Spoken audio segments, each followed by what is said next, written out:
Hello friends, स्वागत है हमारे यूट्यूब चैनल में। तो आज हमारी वीडियो होने वाली है बुद्धि मापन के ऊपर, जो कि हमारे इंटेलिजेंट चैप्टर है, उसमें थर्ड क्लास होने वाली है। तो चलिए शुरू करते हैं बिना देरी के। बुद्धि परीक्षण, जिसको हम अंग्रेजी में कहते हैं मेजरमेंट ऑफ इंटेलिजेंट, यानी कि बुद्धि मापन। ठीक है, तो बुद्धि मापन मतलब आसान भाषा में कहें, किसी व्यक्ति की मानसिक और सामाजिक आयु के मापन को बुद्धि मापन कहते हैं। मतलब उसकी इंटेलिजेंस आईक्यू का टेस्ट करना बुद्धि मापन कहलाता है। ठीक है, अब देखते हैं इसकी परिभाषा।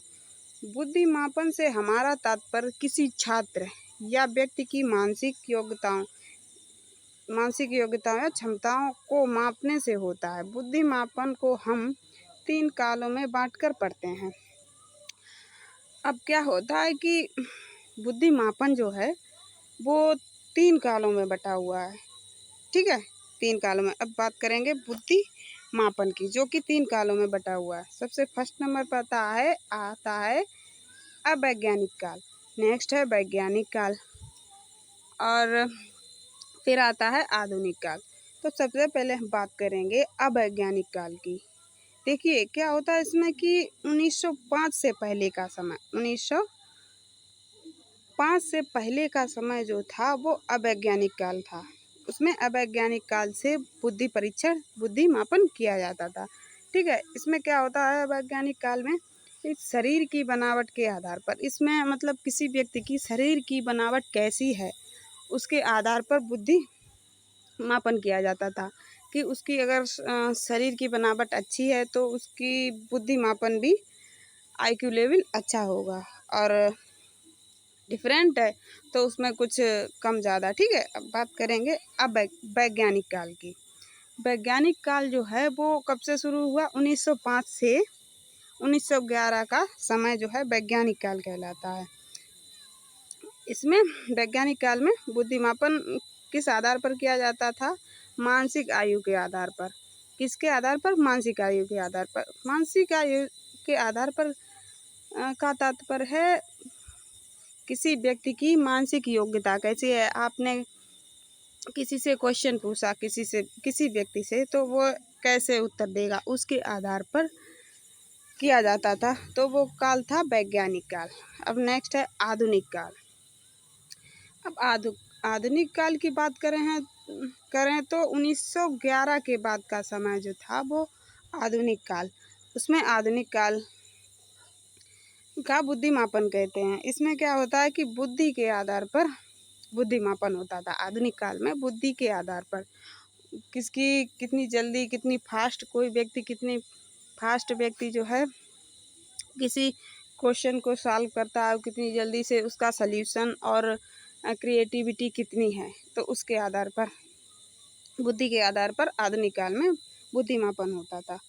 अब इसमें नेक्स्ट पॉइंट की बात करते हैं, जो कि बहुत महत्वपूर्ण है। उस क्वेश्चन में काफ़ी पूछा भी जाता है कि 1905 से 1911 को विनय का समय कहते हैं, विनय का काल कहते हैं। 1905 से 1911 के बीच का समय जो है विनय का काल कहा जाता है। नेक्स्ट बात करते हैं, सर्वप्रथम अल्फ्रेड बिने ने मानसिक आयु के आधार पर 1908 में बुद्धि का मापन किया था। सर्वप्रथम अल्फ्रेड बिने जो थे, उन्होंने मानसिक आयु के आधार पर 1908 में बुद्धि का मापन किया था। अब बात करते हैं बुद्धि परीक्षण की, आईक्यू इंटेलिजेंस। ठीक है, बुद्धि परीक्षण जो है 2 प्रकार से किया जाता है, भाषा के आधार पर, भाषा यानी कि शब्दों के आधार पर, और नेक्स्ट है प्रयोग में व्यक्तियों की संख्या के आधार पर।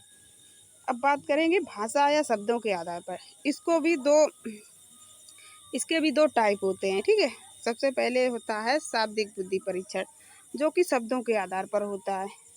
इसको अंग्रेजी में कहते हैं नॉन वर्बल आईक्यू टेस्ट। और अब बात करते हैं, इसी में होता है अशाब्दिक बुद्धि परीक्षण, वर्बल टेस्ट।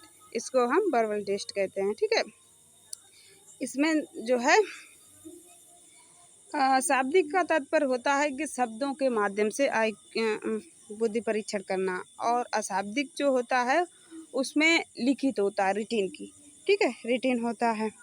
अब बात करेंगे प्रयोग में व्यक्तियों के संख्या के आधार पर। यह भी दो प्रकार का होता है, व्यक्तिगत बुद्धि परीक्षण और सामूहिक बुद्धि परीक्षण। व्यक्तिगत से तात्पर्य होता है एक एक व्यक्ति से लेना, यानी कि हर प्रत्येक व्यक्ति से पर्सनल सवाल पूछना, उसको कहते हैं इंडिविजुअल आईक्यू टेस्ट। और नेक्स्ट है सामूहिक बुद्धि परीक्षण, जो कि किसी मतलब सामूहिक का तात्पर्य होता है समूह, यानी कि ग्रुप में आईक्यू टेस्ट लेना। जैसे क्लास में बहुत सारे बच्चे बैठे, तो आपने एक क्वेश्चन किया कि ये क्वेश्चन किसको पता है, तो वो एक ही मतलब बहुत सारे बच्चों को आता होगा, वो अपने हैंड खड़े करेंगे, ठीक है। तो वह हो गया सामूहिक बुद्धि परीक्षण, ठीक है। अब बात करते हैं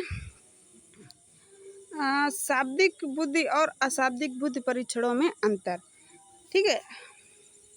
सबसे पहले हम बात करेंगे शाब्दिक बुद्धि परीक्षण की। शाब्दिक बुद्धि परीक्षण में क्या होता है कि इन परीक्षणों में शब्दों भाषा का प्रयोग होता है, शब्द और भाषा का प्रयोग होता है। जबकि अशाब्दिक में क्या होता है, इन परीक्षणों में चिन्हों तथा संकेतों का प्रयोग होता है। जैसा कि हमने बताया, इसमें भाषा और शब्दों का प्रयोग होता है, और अशाब्दिक में चित्रों और संकेतों, इसमें चित्र दिए जाएंगे और संकेतों के माध्यम से अशाब्दिक बुद्धि परीक्षण होता है। नेक्स्ट बात करते हैं, ये परीक्षण केवल शिक्षित व्यक्तियों छात्रों पर ही किए जा सकते हैं, शिक्षित व्यक्तियों और छात्रों पर ही किए जाते हैं। जबकि अशाब्दिक बुद्धि परीक्षण जो है, यह परीक्षण किसी शिक्षित अशिक्षित पर भी प्रयोग किया जा सकता है। अशाब्दिक बुद्धि परीक्षण जो है शिक्षित व्यक्ति या अशिक्षित व्यक्ति से भी किया जा सकता है। अब बात करते हैं नेक्स्ट, इन परीक्षणों को संपन्न कराने के लिए अनुभवी और प्रशिक्षित व्यक्तियों की जरूरत पड़ती है। इसको मतलब कोई शिक्षित व्यक्ति ही करा सकता है शाब्दिक बुद्धि परीक्षण को। अब जबकि हम बात करेंगे अशाब्दिक बुद्धि परीक्षण की, इन परीक्षणों को सामान्य शिक्षक भी करा सकते हैं, इसमें सामान्य शिक्षक ही करा सकते हैं, जबकि इसमें अनुभवी प्रशिक्षित व्यक्तियों की ज़रूरत होती है। नेक्स्ट है, इन परीक्षणों को कराने में समय तथा धन का कम खर्चा होता है। शाब्दिक बुद्धि परीक्षण कराने में समय और धन की बचत होती है, ठीक है। जबकि अशाब्दिक बुद्धि परीक्षण में इनमें अपेक्षाकृत अधिक समय और धन खर्च होता है, तो इसमें खर्चा ज़्यादा आ जाता है अशाब्दिक बुद्धि परीक्षण में। अब नेक्स्ट बात करते हैं, ये परीक्षण छोटे बालकों के लिए ज़्यादा उपयोगी होता है। शाब्दिक बुद्धि परीक्षण जो है वो छोटे बच्चों के लिए ज़्यादा उपयोगी होता है, ठीक है। जबकि अशाब्दिक बुद्धि परीक्षण, ये परीक्षण छोटे और मंद बुद्धि बालकों के लिए विशेष उपयोगी होता है, इसमें मंद बुद्धि बालक भी आ जाते हैं। अब नेक्स्ट देखेंगे व्यक्तिगत और सामूहिक बुद्धि परीक्षण में अंतर। व्यक्तिगत परीक्षण क्या होता है और सामूहिक बुद्धि परीक्षण क्या होता है। चलिए शुरू करते हैं। व्यक्तिक बुद्धि परीक्षण, इसी को हम व्यक्तिगत या वैयक्तिक बुद्धि परीक्षण भी कहते हैं, ठीक है। अब इसमें पॉइंट है, यह परीक्षण सामान्यतः मौखिक होते हैं, ये मौखिक प्रश्न पूछे जाते हैं, ठीक है। अब जबकि सामूहिक ये परीक्षण लिखित होते हैं।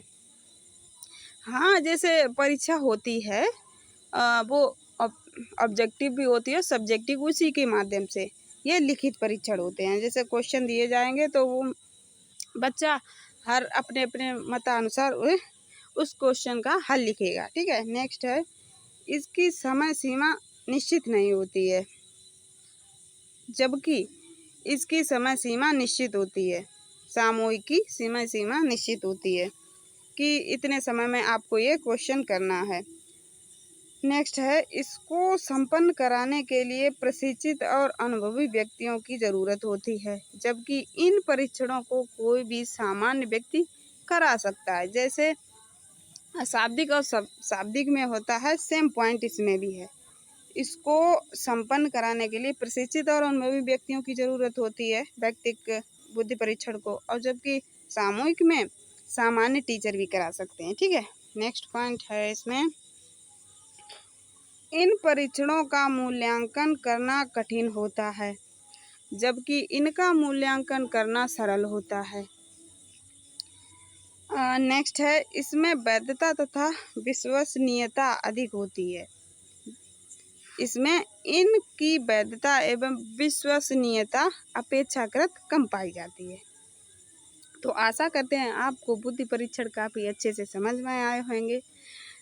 Thank you for watching.